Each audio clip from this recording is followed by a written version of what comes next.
This week on Lewis on the Law, I have yet another powerful and informative show for you. It's going to be a little bit different this week. This week, I'm going to take you inside a case, and we're going to look at the Hicks Preserve, a study in heirs property. I have the co-founders of the Charles and Polly Ann Hicks Preserve with me, Tom Jones and Laurell Jones, and we're about to get into it. Welcome to Lewis on the Law. You are listening to Lewis on the Law. My name is James Lewis, and I am your host this week and every week. And I have yet another powerful, informative show coming your way. This show is all about empowering you, the listener. And so for today, what I'm going to do is I'm going to take you inside a case. We're going to do a case study on heirs property. So I am really pleased to have with me Tom Jones and Laurell Jones. They're co-chairs of the Charles and Polly Ann Hicks Preserve. And the Charles and Polly Ann Hicks Preserve is dedicated to preserving a piece of what's now known as heirs property. Can you guys tell me a little bit about that? Would love to, James. Well, actually, this initiative is about Charles and Polly Ann Hicks, who are historical figures in the Toombs County area of Georgia. And what makes it really interesting is that Polly Ann and Charles were born in the 1800s. In fact, Charles was born in 1838 and born a slave on a plantation there. And throughout his life, he was able to accumulate property that he left to his heirs, some of it through his military service and some of it through the hard work he did as a sharecropper. Mm-hmm. And that gets to the heart of what we're talking about. And let me go ahead and define heirs property for our listeners out there. Heirs property is property that's been passed down at least one generation without clear title. A lot of times it goes from generation to generation. And when you look at heirs property, when you follow it back, it can be like a history, a time lesson. So heirs, this issue is really, really important because it is widespread, incredibly widespread, and it disproportionately affects disenfranchised portions of our population, people who don't have the means to go ahead and, though it may affect everyone, people who don't have the means are affected most harshly by it. And it has some serious negative consequences. We've seen in Katrina, people who didn't have title to their property weren't able to get government funding, get government assistance, and so their properties went untended. And this is a really serious issue. So tell me a little bit about Charles and Polly Ann Hicks. Well, I'd be happy to. I was actually raised on the Hicks Preserve by my grandmother. She's a direct one of the children of Charles and Polly Ann Hicks. And so he, in the late 1890s, moved to Toombs County, Georgia, and started a farm there and met and married my great-grandmother, Polly Ann, in 1900. And it's been so fascinating to go back and retract the records and see this history. When you go back, it's like going back in time. I did a title search on property owned by my family. Mm-hmm. We went back to 1890 also. And it's fascinating because you can see how people lived, how people transferred property back then. Exactly. And so I think he started out as a sharecropper. And then again, in 1900, they got married, and I actually went online and found their marriage license and what have you. And that was so exciting. Yeah, it's neat. It's neat going back. You can gain a picture of how this world was at the turn of the century. Very, very different place. Exactly, and it just meant so much because this is a man that was born a slave, but he lived to be 102 years old. So that's why this all sort of came about. So in 1932. They actually purchased a sizable tract of land, about 62.25 acres. Charles and Polly Ann did. Mm-hmm. And what really fascinated me, this is right in the midst of the Great Depression. Mm-hmm. And they purchased that and clear deed and what have you. And it's just been great tracking it down. So 1938 went by, and then 1941, I think is when Charles passed away. But before all that happened, when they bought this tract of land, he dedicated a portion of it, about 2 acres, for a church, cemetery to bury the dead, and a school. They used the church for classroom space for colored children, so-called colored children back in those days. Yeah, and that was when schools were, and that's what makes this study so fascinating. Because you can see how America evolved during this. Because at that time, schools were segregated. It was before Brown versus Board of Education. Indeed. Mm-hmm. And so this was just so exciting. So me. And yes, I should back up and say there's a gentleman in our local area there, Andy Thompson, who was a local historian. Mm-hmm. And he had tons and tons of information about my family And I was sort of taken aback, but I was excited at the same time because one, why did he know so much, and me and my family members knew much at all, and two, wow, I was really proud to be a part of that, and so that's actually what got me here as well, and to grow up on that very property and to see his grave almost every day, just inspired me to untangle this mess and all, and so again, he died and passed away. He's buried in that cemetery that's on the land now. 1974, my great-grandmother, Polly Ann, passed away. I knew her, knew her very well. I was 10, but it seemed like I knew her longer than that. And so I guess a lot of it started when she passed away. So in 1975, the land, the 62 acres, were split up between their 6 children. And one of those children happened to be my grandmother who raised me, and that's why we ended up staying there. And okay, go ahead. Oh, I was just saying, as we talk about both Charles and Polly Ann Hicks, I think some of their history that I would like folks to know, starting with, Charles, as we said, born a slave. He then went on to fight on both sides of the war during the war between the states, if you will. He fought on both sides of the war? Yes, he really did. interesting. And we understand, I think he's the only man in the state of Georgia who actually did that. Lines? Exactly. Yeah. So it's interesting. It will tell you how that came about for him. Exactly. Well, so he followed his master's son because they actually had a close relationship. That was Lieutenant Hicks. And so that was how he ended up in the Confederate Army. Lieutenant Hicks was injured and returned to Georgia for a time to recuperate. In that time, Charles Hicks came and stayed in Georgia. And so the story is not quite clear if he was escaping from the plantation several years later or if he was going to actually rejoin his master's son. But at any rate, while he was traveling out of Toombs County, he came across General Sherman's army. And at that point, he actually enlisted in the Union Army and served there for 3 years. Makes sense. He jumped ship. That's why I think this is so fascinating. It's like a history lesson. It really is. And if I can interject one more thing, James. No problem. Now, his first slave, he actually was Charles Page. And then he was sold to the Hicks plantation and changed his name. And I understand they had a really, really close relationship. And now, only a couple of years ago, I realized my uncle's, my grandmother's brother's name is James Hicks. He named his son after his master's son. So they had a really close relationship. And I think especially among African American populations here in the South, if you actually do heirs property search, you go back into a period where there was slavery and where society was segregated, and that's what we'll see. I mean, even in my own family, the heirs property that was left to us, I mean, it was a Southern plantation, and it was a white owned Southern plantation, and one of the women had a child by one of her sharecroppers, and the grandmother ended up taking the child in and eventually leaving the plantation to that child. It's interesting. Yeah, so it's fascinating the way you can go backwards in time and work through these issues.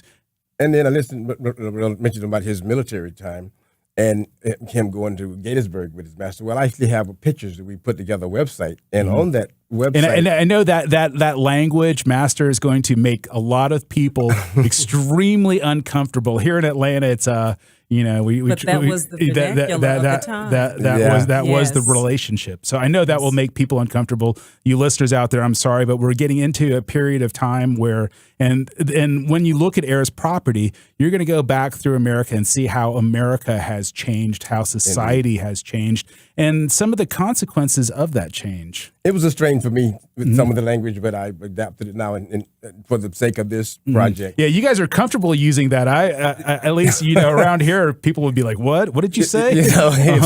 Colored children and that sort of thing. But that was what was written. That's what we dug up, and that's sort of the way it is. And so I even have pictures of him on the website of him going back to the reunions. He went back for the 50th anniversary of Gettysburg. He went back for the 75th anniversary.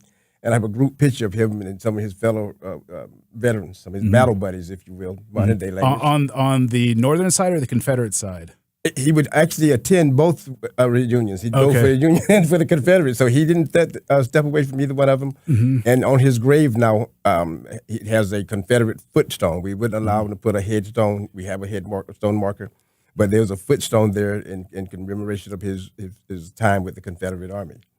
And I think that military connection is really important because, as I said, a lot of the military pension that he was able to draw, which was unusual at that point, but he was able to then take that money and capitalize that on that and use that with his own resources to then buy this land. So that connection is, I think, strong, and both Thomas and I are both retired military members, so that also captured our interest as well.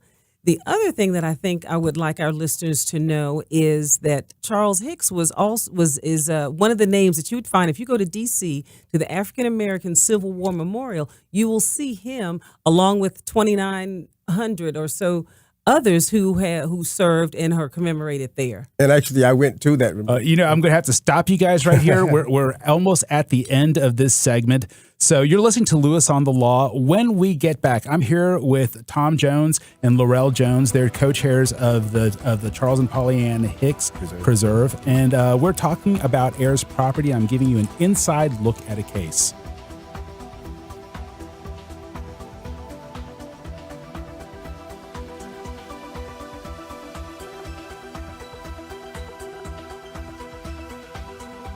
You are listening to Lewis on the Law. My name is James Lewis, and I have a exceptionally powerful show for you today because what we're doing today is a little bit different, and I'm taking you inside one of my cases. These are actual clients of mine, and heirs property issues actually forms a cornerstone of my practice. And because heirs property, an issue in heirs property covers so much territory, unraveling an heirs property case will take you through probate actions. It'll take you through wills, trusts, intestate passings. It'll also take you through partition actions, clear title actions, almost any kind of property transaction you can think is tangled up in an heirs property case. So, a lot of my cases stem from issues that find themselves rooted in heirs property. And heirs property is an extremely important issue because we can see people lose their land when they don't have title to it, when they've been living on it for a long time. Maybe the land's been passed down from generation to generation. They can still lose their land, even when they're paying taxes on their land. There's a really famous case, Robinson versus the State of Harris, where a person had owned the land for hundreds of years. A family had owned the land for hundreds of years, and somewhere way back when the guy Simon Pinckney took in a person and let them live on their property just because they were a child and they had no place to go. Mm-hmm. The child grew up. He wasn't actually related to the family. However, he took the Pinckney last name. He had kids. Their kids had kids. And next thing you know, they inhabited a large portion of the property. And then their kids started selling off property that wasn't theirs. They got to do that? They did. They did what's called a quitclaim deed. And that just says whatever interest in the property I have goes to you. And so it may be that you're selling no interest, but it could be that you're selling something. Anyways, developers bought those quitclaim interests, and they started developing on that land. And finally, the actual relatives of the Pinckney family, they realized that someone's building condos on our land. They sued in court to try and fight it. They're like, we've paid taxes for hundreds of years here on this property. And the court said, well, you've waited way too late. They've developed it out. There's a resort going up. There's swimming pools, tennis courts. And they lost their property, even though they'd had control of it for that whole entire time, because it did not have clear title. And that's just a small example. We won't get into the tons of examples that come with heirs property. Now, why don't you give them some way to contact the Hicks Preserve, the Charles and Polly Ann Hicks Preserve? Let's give them some information. We actually have web presence now. We have a website. It's at www.thehickspreserve.org. And you can go to thehickspreserve.org, and they've got it extremely well laid out. They'll take you through the history. Mm-hmm. You can see how the land's been held, who's been held, how the family tree goes through. And another thing I want to throw out, I have to do a legal disclaimer every now and then, but all the information in this case, in this show in particular, because I'm going to take you inside a case and basically show some ways or demonstrate some ways in which you resolve a complex land issue like heirs property. And heirs property is about as complex a land issue because it can involve every single type of land transaction that you can possibly think of can occur during an heirs property case. So all the information you hear on this show is only designed to be information. If you have a serious legal issue, you need to go ahead and contract with an attorney. You can actually contact me directly, and I can take you through an heirs property case. If you have property that does not have clear title and it's been left to you, there's all types of criteria, and we're going to get into those in a minute. But before we left off, you were saying that you went to the African American Civil War Memorial? Sure. My grandmother was invited. She was one of the last standing heirs of Charles Hicks, and she was invited up for the unveiling of the African American Civil War Memorial in Washington, D.C. So we were there to witness that. That was in 98, I think, 1998. And it was a great event. And to see his name inscribed on it really set my heart on fire as well. And that, again, I've had so much inspiration because he has such a story. And I would never live up to it myself, but I definitely want to keep his story alive. And that's part of what we're doing. And that case you mentioned, that's one of the things that I'm sharing with my family members now that I've discovered this, that we don't want anyone building condos on this property of land, especially us, because we have a cemetery that's on that property as well. And lots of people have entrusted their loved ones to the Hicks family for preservation. Generations, yeah. And we owe that to not only our family but to others as well. But more importantly, the Hicks Preserve is tied to the American Civil War. So there are deep roots here to a foundational issue that greatly shaped the way America is today. I mean, it's one of the events that single-handedly changed the way that we live and interact as Americans today. Laurell is actually working on having it listed as a what do you say? Right. Well, since Charles Hicks' gravesite is there, we are trying to work to have that designated as a national landmark because he is, in fact, we consider a national treasure. In addition to, obviously, being on this African American Civil War Memorial in Toombs County, the work that he did as well as his wife, we think he has earned that honor. And so that's one of the things we're working on in the future. And this brings me to an important legal concept. And in some of my future shows, we're going to go through areas of law that I practice, and I'm going to introduce concepts that I want to introduce into Georgia jurisprudence. And some of these are recognized in other states, but they haven't made their way into the Georgia courts. And with any luck, I'll be able to start to introduce these concepts into the Georgia courts. And this concept is called personhood of property. And personhood of property, it's been recognized in Vermont, North Carolina touches around it. West Virginia has actually recognized it. What but is that? It's when property is so closely linked to people. And I think the actual definition that the courts used was that objects become so related to personhood because they are the way that we constitute ourselves. I mean, the land itself, the objects themselves don't actually have a measure of value in money that goes beyond just money. And here we're talking about the way people identify themselves, the way people constitute themselves, the way we relate to each other. I mean, you can say, and if you were raised in a household and, you left for a while and as an adult, you go back to your parents' house, you kind of see it. You kind of feel what I'm talking about. You're like, this is where I grew up. This is where I ran around and played with my sister. That's the tree where I fell and broke my leg. That is personhood of property. Yes. When the property becomes so attached to you that it becomes part of identity. And this is what gives heirs property that's been passed down from generation to generation, so many rights that it should be protected in a special way. Indeed. We've done that. And I grew up out there, and some of the pictures that were on the wall then, we actually have those now, and they are on the website, pictures of them. And we're going to be keeping those on the grounds once we finish untangling this web. But those pictures are just so nostalgic, if you will, because I grew up seeing pictures of my great-grandparents. You were going to say, Hilda? Oh, no, when you talk about personhood and how closely tied Charles and Polly Ann Hicks are to that land, even after their passing, the community would still come and commemorate their memory at annual gatherings on that property. So that continued even after their death to be a part of the Toombs County history, even beyond the family.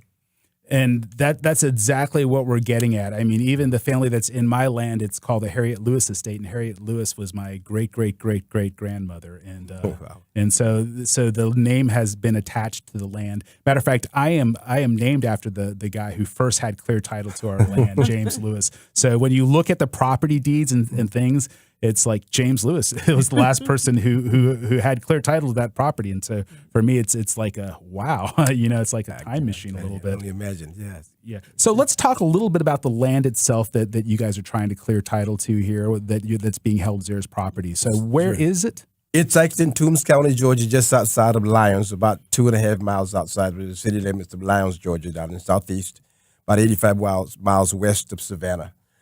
It's not a large portion of land at all. It's about 10 acres total. That's all that's left, and this was tied up in the heirs property. About 8 acres is clear, and then 2 acres is the church and cemetery. Mm-hmm. And it's pretty much it was farmland, but now it's pretty much just grown up, and nothing can be done with it. It needs to be cleared and what have you, but we just want to preserve it and keep it. So part of it is a church and part of it is cemetery. Is it still an active church? Actually, no. 1 year ago, in February of 2018, they suspended services due to lack of attendance, most of it through attrition. Mm-hmm. Most of the attendance members have passed away and what have you, or moved away because of different economical reasons or what have you, and it just didn't have the means of sustaining itself. Okay. So the very first step, you know what? We're already this show is going by really fast. I don't think we're going to cover half the ground we need to. So once again, give them some contact information for the Charles and Polly Ann Hicks Preserve. Absolutely. Yes. So the website is www.thehickspreserve.org. And on that, you'll obviously see the website that we've put together, which I think is a tool that even others can use to model and have as a template for their own creation of a website, including the history, FAQs, the land description, all of that information we found there. And for anyone listening to this show who's going through this issue, I think you should really tune into their website, because we're going to take this case in a very public journey on how a piece of heirs property is created. Once again, this show is designed only to give you information. I am trying to empower you, the listeners, with information that you might need to preserve for your case, issues that might really affect your case, what type of attorney you're looking for. You can kind of get that information here on this show. This show is not designed to replace the advice of an attorney. If you have a very serious legal issue, go ahead and contract with an attorney. If you have an issue that involves heirs property or any of the myriad of problems in property transference that is connected to heirs property, clear title actions, partition actions, probate actions, you can actually contact me. I handle all those specific issues. You can contact me at jameslewislegal.com. You can email me at james@jameslewislegal.com, or you can give me a phone call at 404-610-0075. When we get back, we're actually going to take a look at how you begin to solve or unravel this process.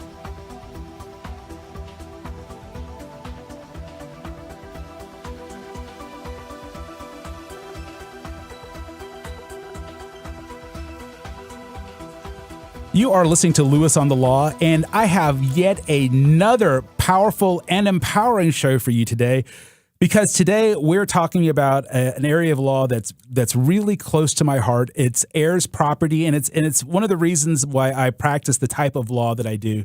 I actually was in law school one day, and an attorney who worked with the Georgia Appleseed Project, I know you guys ran across them, came in, and I was an urban fellow for the Center for Comparative Studies of Metropolitan Growth, and she started talking about heirs property, and when I heard that, I was thinking air, like the air you breathe, and I'm like, what in the world? This is going to be the world's most boring lecture. And she started talking about this property and how it had been passed from the 1800s, and I was like, oh my God, I have property like that in my family. I have, and it really connected with me. And so I started to really go into the issues on how to unravel an heirs property issue. And so I studied that for almost the second half of my law school career. I basically geared all my courses to how do you unravel a complex issue when property's been handed down for over 100 years, maybe close to 200 years without clear title. I mean, it becomes a mess at that point.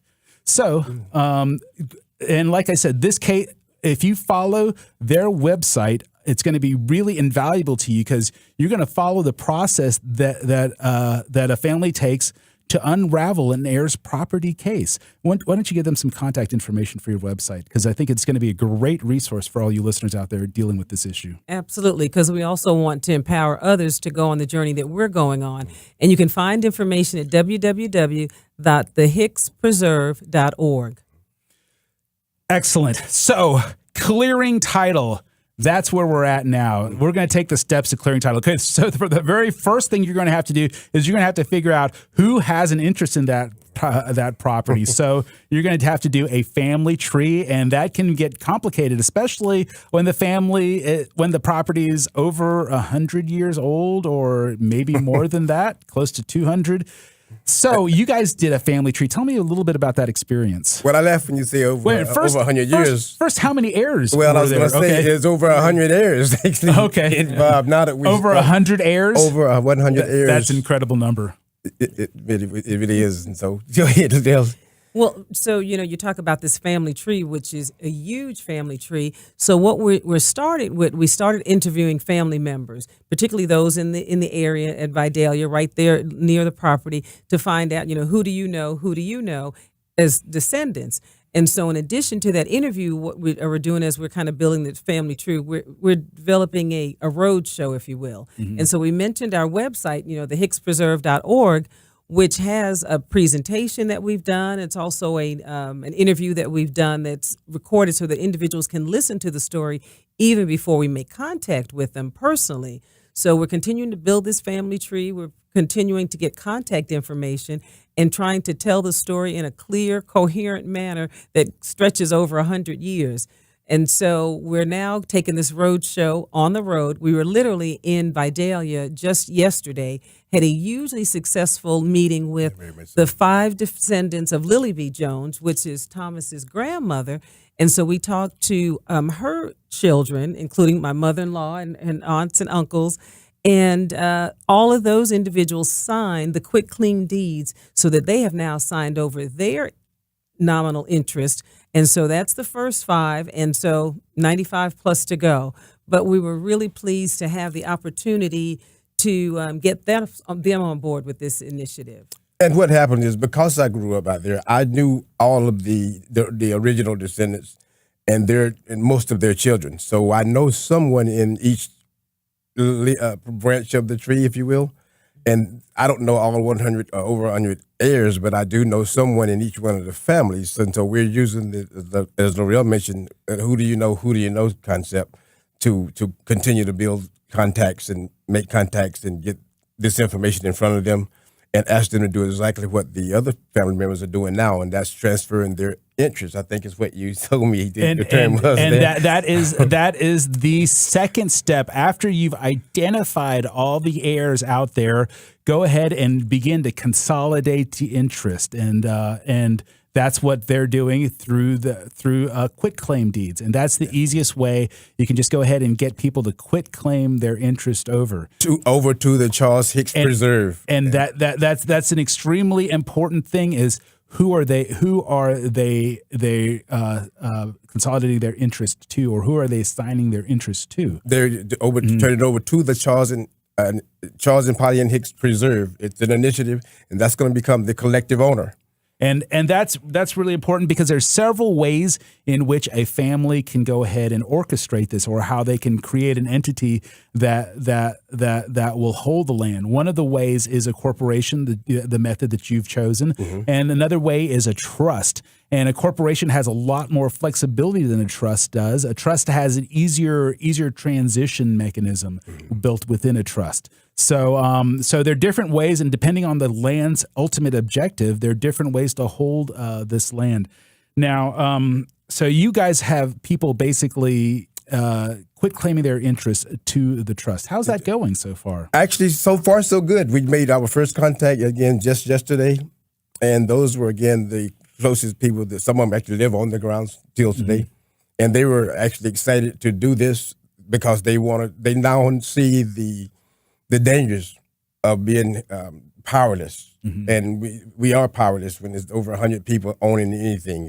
I tell people all the time, 2 people is a partnership, 3 people is a sinking ship, and we had over 100 and some odd, heirs there. We couldn't possibly protect ourselves, and we could end up losing it all. And so they were so excited to do their part, and and help us to get the word out to other members of the family to do their part and do it in a timely manner, so that we're on your clock. We can get this taken care of in a most economical way as possible, and that's important to all of us. And that goes to the next step, because you're going to because especially when you're dealing with 100+ heirs in a property, you're going to have some people who are not going to turn over their interest to you. I mean, that's you guys haven't quite got there yet. We haven't. But I'm going to tell you, because I've already been through this process, that is on the horizon. Especially when you're talking about 100+ people,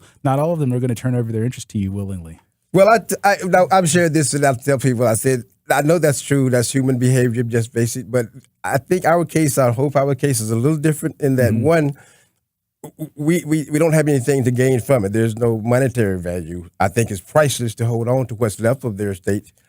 Also, that cemetery is involved with it, and we owe that to not only our family but other members of the community. And so I think that our family is going to do it different. And as soon as they hear the story, I think they're going to do the right thing and ensure that we can maintain, preserve, and protect what was started and which so valuable to us now.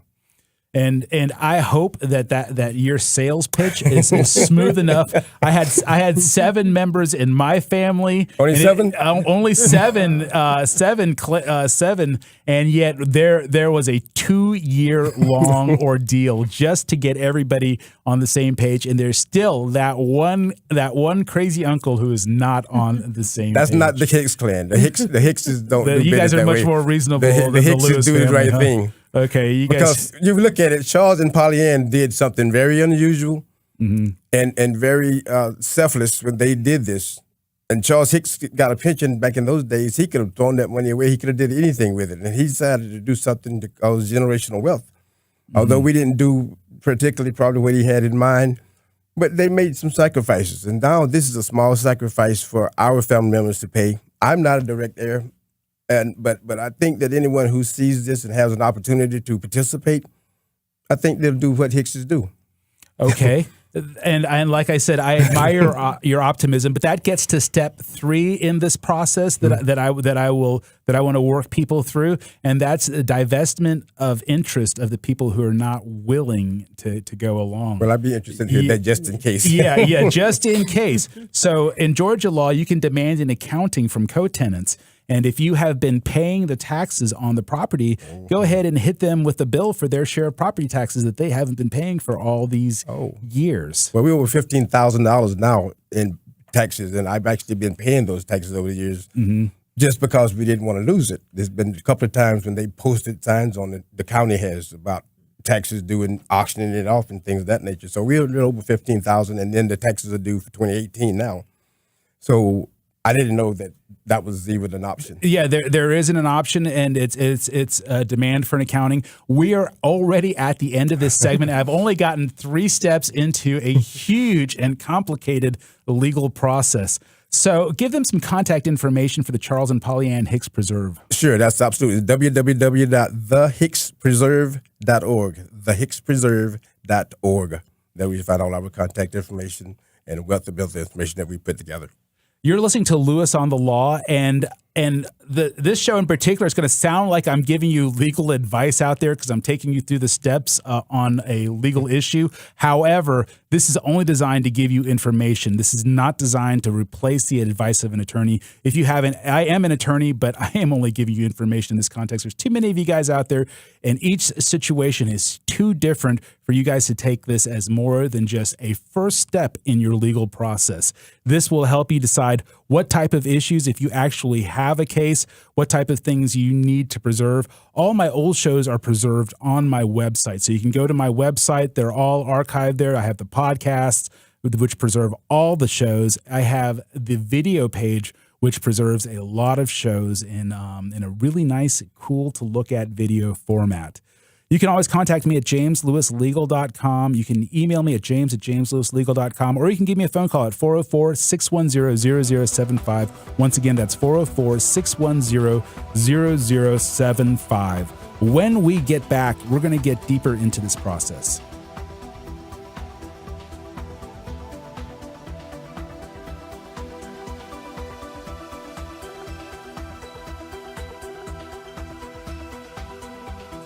You are listening to Lewis on the Law. My name is James Lewis, and I have, once again, yet another super empowering and powerful program coming for you. We are talking about an area of law that actually has historical significance. We are talking about the area of law known as heirs property issues, and I guess it's not an area of law, but it's an issue in law called heirs property. And I have the co-founders of the Charles and Polly Hicks Preserve, Tom Jones and Laurell Jones, with me, and we're talking. And this show is a little bit different because with this show, I'm giving you an inside look into how you unravel an heirs property case. And we're not going to actually make it all the way through the unraveling here of a 100-plus-year-old case with 100-plus-year-old or 100-plus tenants in common with 100-plus different types of transactions that are going to have to occur before this is all said and done. But you can follow the action as it happens. They've got a really great website going, so you can follow the action as it happens on their website. You want to give them some the website information once again? Yes, absolutely. As you start your own passion project, as we refer to this, we encourage you to join us at www.thehickspreserve.org. And it will be a great resource because you can go there. You can link to me through there. You can link to other partners of theirs. I like to donate through there as well. We need something to help pay James. Yeah, not only I'm not taking up all the money, but to help also pay because at the very end there are going to be legal actions that have to occur, and we're going to get into that a little bit. And it's not going to be the first thing, but one of the options here in the end game is once you've consolidated all the interest and you've divested all the interest that's required, you can go ahead and file a quiet title action. And a quiet title action basically allows basically says, all comers, and it's a quiet title against the world is the action that you would actually have to file. And the legal term is quia timid, and there's just a quia timid action, and there's a quia timid against all the world. And basically what you're going to have to do, because even though you're going to identify 100-plus heirs, there's going to be 5 or 6 that you're just not going to be able to find. You're not going to be able to identify. So you're going to have to post notices in a specific way, especially in Georgia. Georgia has a statute that actually governs how you'll have to notify people or how you'll have to post notice. And you'll have to pick a court date, and you'll have to invite all claimants to come in and make their claim in court. Well, we definitely appreciate how you've been helping us to navigate this new course for us. This is also a very helpful resource. And so we were talking about how property is held. So you can once you've combined interest, of course, you can do a trust or a corporation. Those are the two ways that I would throw out as advice to hold this property. When it's held as heirs property, the property is held as a tenancy in common. And in Georgia has defined heirs property, and it really helps when it's statutorily defined. During Katrina, we've talked about Katrina a little bit earlier. There was a huge issue. Heirs property really came to national attention. I think before Katrina, it was a little known thing, and the American Bar Association went and decided to begin the action of getting a uniform code. And the American Bar Association the organization that actually put together the Uniform Partition of Heirs Property Act, but they actually put together an act called Uniform Partition of Heirs Property, and the act helped define what heirs property is and solidify a measure or a method that people can go ahead, that families can go ahead and begin to clear title to land that is so convoluted like this. That's good to know. Yeah. So we're going to talk a little bit about the Georgia Uniform Partition of Heirs Property Act, and that is the Partitioning Act and a lot of times you're going to want to file the quiet title action and the partition action at the same time. a lot of people are afraid of the partition action because they're afraid that an outside party can come in and buy the property once you put it up for partition sale. But in Georgia, the Georgia Act has provided a protection for that. It basically allows all the tenants, co-tenants, to buy the interest out in other tenants. So you're going to get notice, and you're going to get the option, and there's a whole time sequence for this. And let me see. Let me go ahead and break out the time sequence so I can get this right. And once again, I'm only giving you information. This is not legal advice, so do not rely on what you hear now, even though I am going to go through a statute with you. Don't rely on what you hear now. So the buyout option, the courts will notify the tenants, and they'll have 60 days in which to buy out the plaintiffs. And so the Georgia option will give a 45-day notice period and a 45-day notice period in which you can exercise that buyout option. Okay, so so the courts will make a decision on the value of the property. There's going to be a really deep. There's a process here that the Georgia statute's already outlined. It's basically the courts will have to get impartial appraisers. The appraisers are going to have to appraise the property, and after the property has a fair market value, the courts are going to issue out a notice. And you're going to have 45 days in which you have to tell the court that I am going to go ahead and exercise this option to buy out the other interest in the properties. So in fundraising, it's really important that you have this end game in mind because it's really important that before you take the final steps in an heirs property issue, you want to understand how the partition action works. So you'll have 45 days in which to go ahead and exercise the option. And then after that, you'll have 60 days to go ahead and buy out your co-tenants. And the good thing about this is in Georgia, before the Uniform Partition of Heirs Property Act, you had to be a tenant in common to force a partition action. And before the Heirs Property Act, people would own property as heirs property, but they're like, how am I even an owner? How do I have any rights to do anything? And so Georgia defined owners of heirs property as tenants in common. And so you guys already have standing to bring a partition action, believe it or not. So that'll be a last resort. It should be a last. Yes. Don't take this step without making sure that you've gone through all the other steps. And we haven't actually done, and this is why this show only, and I hesitate because this is my area, so I hesitate throwing this out there because people will think, oh, we heard James Lewis talk about it. This is his area of law, and we're going to take his advice and go ahead and do a partition action on our property. Don't do that.